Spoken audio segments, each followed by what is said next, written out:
Good morning everyone! Samahan niyo ako silipin ang ating basic solar setup.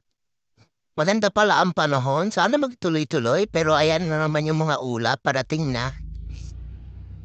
Bali, meron pala tayong tatlong solar panel na 160 watts. Boss ka pala yung brand niya. 8 a.m. na pala. Mga 10 a.m. pa tumarawan. Ayan yung solar panel natin. Natatakpan pa siya ng puno. Ang mga gamit pala natin dito ay tatlong ilaw, tapos dalawang electric fan. Pero sa gabi, isang electric fan lang nagana kasi hindi naman ako dito nauwi.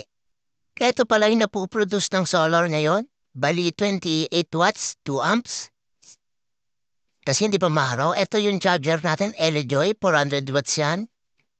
33.7 pala yung temperature ng LEJoy. Ito naman yung load natin, 40 watts, 3 amp. Dito naman tayo sa application niya. 200 AH pala yung battery natin. 96% pa yung natitira. Ayan, nabawasan na siya ng 10.5 AH sa magdamag.